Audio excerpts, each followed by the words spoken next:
On va clôturer ce point People par le fléau du moment, les cambriolages chez les stars. On en avait déjà parlé dans l'émission du cambriolage qu'avait subi Bruno Guillon, qui avait subi également Vita.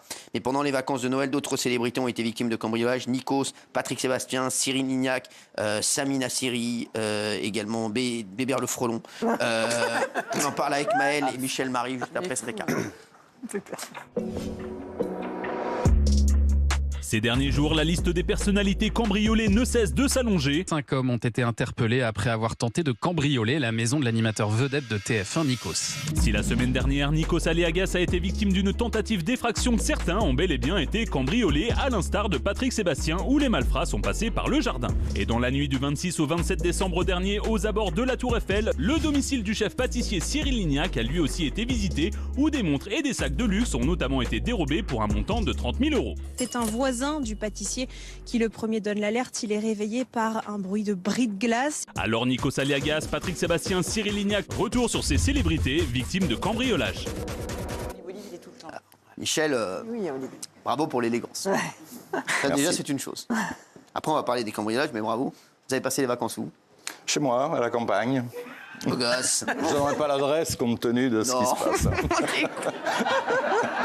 C'est tout, Michel. Il est sarcastique, j'adore. On va parler donc des cambriolages. Est-ce que vous avez déjà été cambriolé, vous, ici? Moi, jamais. Oui, jamais. Oui, C'est vrai qu'il n'y a rien chez vous. Je vous le dis, n'allez pas cambrioler Daniel Moreau. Pour 2 statuettes et 2 damards, vous faites pas chier. Une baignoire. Non, mais je vous le dis, une baignoire à porte, franchement, les gars, vous allez prendre des risques pour rien. Oui. Moi, une fois dans le sud de la France. Ah oui, j'étais là. Et c'était pendant j'étais pas loin. Ouais, vous étiez là. Et c'était pendant le festival de Cannes. Donc c'était un soir où les cambrioleurs savaient que tout le monde était dehors. Ouais. Et ils ont pris plein de sacs. Moi, je sors jamais, donc je vais te dire. Voilà. Et j'avais pas pris de sécurité normale. Il y avait juste mes chiens qui étaient là. Ils sont partis, ils ont vu les chiens, ils ont tout pris et voilà. Ouais. Ils n'ont pas eu peur des chiens? Non, parce que à l'époque j'avais que des chiens gentils et c'est il y avait des chiens qui étaient hyper gros, tout ça, mais ils pensaient qu'à chier dans la piscine. Je veux dire, les cambrioleurs sont venus, ils sont lâchés dans la piscine, voilà, c'est tout. Et ils ont pris 30 000 € et j'ai jamais été remboursé. T'avais 30 000 €? Non, mais de valeur. Les mecs, vous foutez pas un contrôle fiscal non plus. C'est bon, on n'avait pas d'espèces ici qui transitent. Il faut croire. Allez, Michel. Et alors là, Michel, il va nous expliquer des trucs de fou. Parce que, déjà, merci, et bravo pour le physique, irréprochable. Il y a un lien entre tous ces cambriolages ou pas? Alors, pas sur tous ces cambriolages. Il y a la police judiciaire, notamment la police judiciaire de Versailles, la BRB de Versailles, brigade de répression du banditisme de la PJ de Versailles, établie, c'est dans l'affaire de Cyril Guillon. De Stéphane Guillon.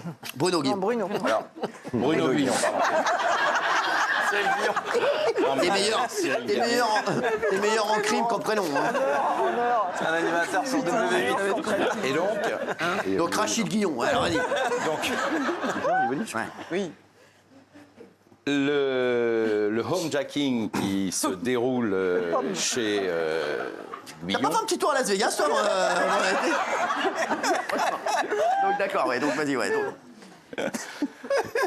Vas-y. Cette nuit-là, c'est 3 individus qui ont une arme de poing et qui vont, ce qu'on appelle saucissonner le couple et 3 enfants. Non, c'est l'expression utilisée. Bien sûr, en charcuterie. Et donc, l'enquête de la police judiciaire va conduire à l'interpellation de 3 individus, 3 jeunes. Le plus jeune a 17 ans, le plus âgé a 22 ans ou 23 ans. Et grâce à un travail technique extrêmement compliqué de téléphonie, de vidéosurveillance, un lien avec une voiture, des surveillances, un travail intense, ils arrivent à interpeller un type qui s'appelle Kamel Z, donc on n'a pas le droit de donner son nom de famille, qui a 27 ans, qui est un Parisien, et qui serait le commanditaire au moins de ce premier homejacking. Ils le soupçonnent sur un second, sur celui du champion de MMA, Cyril Gane. Cyril Gane, et Cyril. également sur celui d'un footballeur.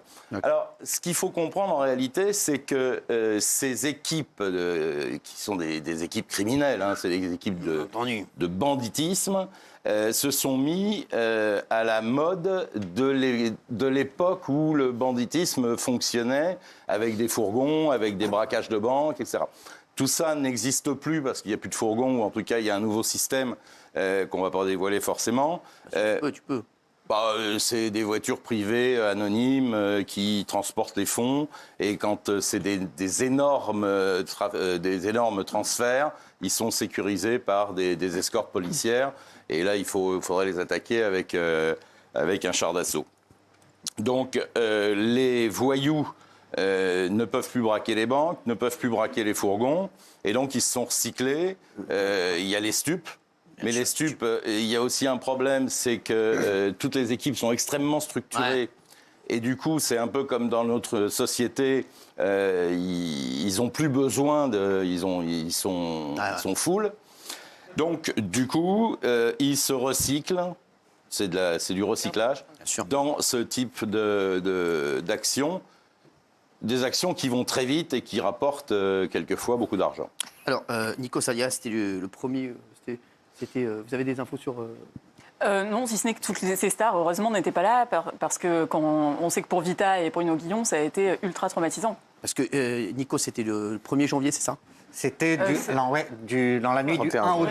Et donc, il était en Grèce avec sa famille. Personne n'était là. Il y a eu des dégradations, mais ils n'ont pas réussi à entrer. Il y a eu une course-poursuite parce que les enquêteurs ont repéré une voiture de marque Citroën garée pas loin. Et à l'issue de la course-poursuite, ils ont réussi à interpeller 5 personnes qui avaient dans leur voiture tout le matériel nécessaire, des colliers de serrage, du gros adhésif, pour ce qu'ils espéraient être un saucissonnage. Patrick Sébastien, 21 décembre. Oui.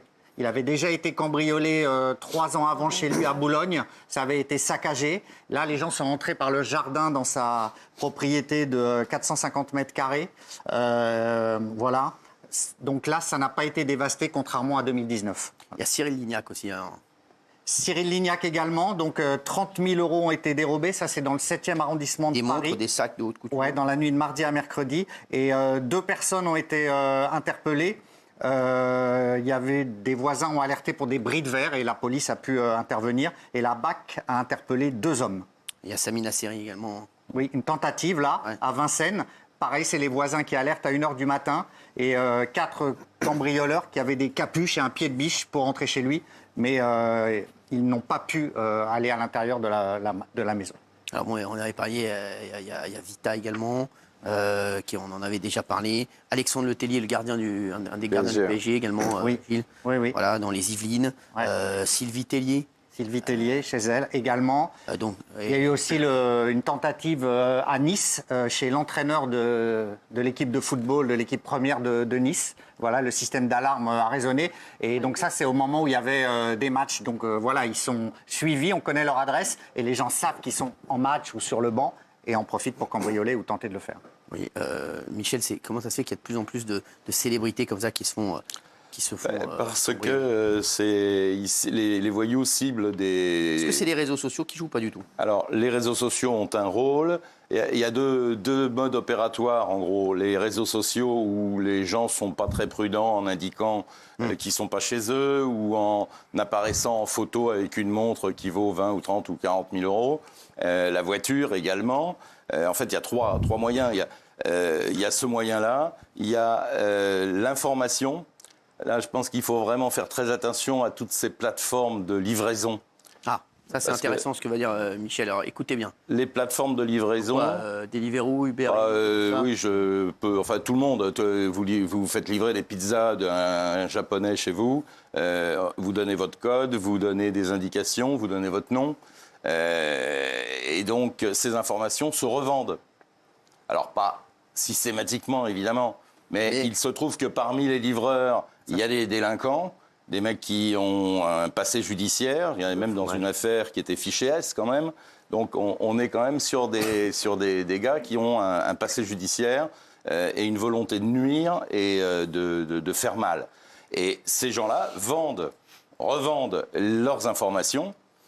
Et à partir de là, c'est facile. Une fois que vous avez l'adresse, le code, le nom, c'est souvent comme ça. Dans le temps, c'était la femme de ménage, c'était le petit copain de la femme de ménage qui se faisait remettre le double des clés, etc. Mais ça, c'est fini. Aujourd'hui, c'est par les réseaux sociaux. Donc, il faut faire très attention. Et à la limite, quand on se fait livrer quelque chose, l'idéal, c'est d'aller le chercher sur le trottoir. De descendre. Oui. De descendre. Non, c'est vrai que je le fais maintenant parce que vous l'aviez conseillé l'autre jour. Je l'ai déjà dit. Ouais. Oui, mais une livraison et tout ça, en fait, quoi qu'il advienne, on descend en bas et on ne fait pas monter la personne en haut. Voilà. Alors,